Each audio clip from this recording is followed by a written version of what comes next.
We've seen bomb threats to synagogues, threats to attack the Jewish community on campuses and other places. We've had multiple arrests.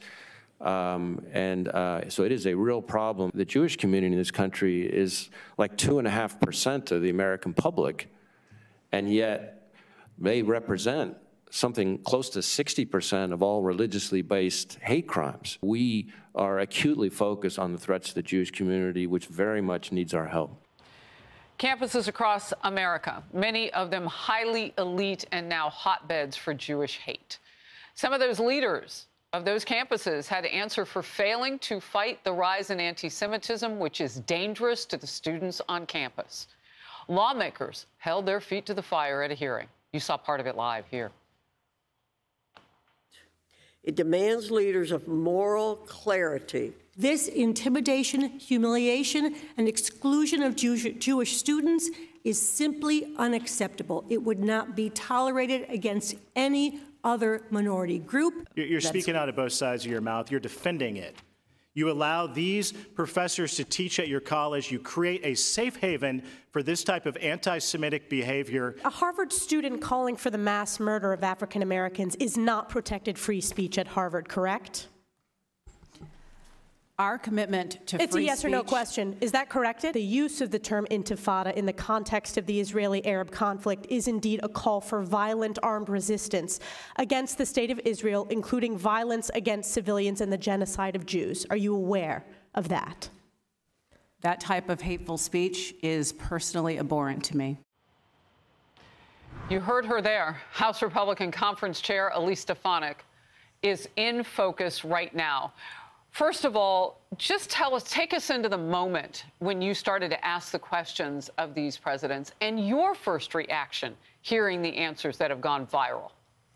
Well, Harris, I've been in a number of very high-profile congressional hearings over the years, and the pathetic moral depravity on display by the witnesses, the 3 university presidents from Harvard, MIT, and Penn, I've never witnessed anything like that. And I asked the question in such a way that it was an easy yes, that calling for the genocide of Jews, in fact, does violate their policies and code of conduct when it comes to bullying and harassment.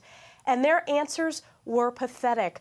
I was so shaken, Harris, and what was probably the most tragic aspect of the hearing to me was there were a number of Jewish students from those schools in the audience, sitting behind them, and to watch just the fear as they're listening to the presidents of these universities fail to answer a basic question of moral clarity, it was abysmal. They don't deserve the dignity of resigning. They need to be fired. All right, we have a Jewish senior at UPenn with this earlier. Let's watch together. It was a petri dish of the bacteria of anti-Semitism and hate. It's no longer just words. It's actions being taken on our campus. And I really hope, reflecting upon her testimony yesterday, Liz Magill will send out a statement and retract what she said yesterday. Outside of yesterday's hearing, Congresswoman, a group of students held anti-Israel events demanding that the universities hear their voices too. Watch this. Jewish students are not safe until Palestinian, Arab, Black, and Muslim students are also safe. That sounds like a threat. Jewish students are not safe until everybody else feels safe. So what happens to Jewish students in the meantime? It is a threat, Harris, and I have heard not only from Jewish alumni, but Jewish students who feel unsafe when they go to their classes, who are threatened with physical assaults, who have been physically assaulted, who take the mezuzahs down from their doorways, who fear wearing Stars of David. It's absurd that this is happening in the 21st century on so-called elite college campuses. I'm a graduate of Harvard University, and this should never happen at Harvard or anywhere. And the reality, Harris, is if you put 3 middle schoolers across America and ask them the same question, they would correctly answer the question and say that it's wrong. And the fact that these presidents of universities could not answer it, it has rotted out our ivory towers and these intellectual institutions who do not understand moral clarity. Look, the moment that stood out to me, you were interviewing Elizabeth Magill, who's the president at University of Pennsylvania, UPenn, one of those 8 elite colleges 8 of some of the most expensive, high-profile learning in this country. And when you ask her, does the genocide of Jews constitute harassment, her back and forth with you lit up on social media like fire.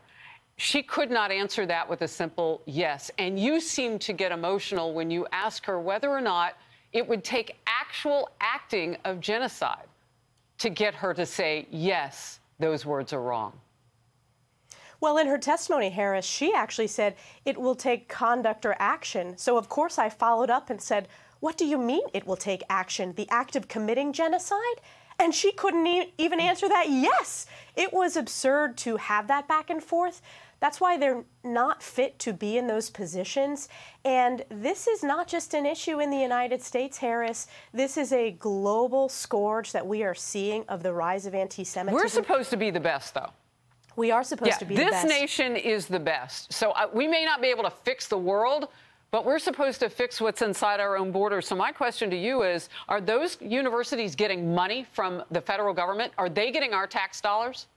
They currently are, and they need to be defunded. So what do we do to stop it? I've been one of the strongest voices when it comes to defunding universities that allow anti-Semitism to promulgate on their campuses. And we're going to continue taking that strong stance. I also think we need to continue holding these specific institutions, hold accountability and make sure they are fired. Congresswoman Elise Stefanik, you had the mic and you dropped it yesterday. Thank you. Good to have you in focus.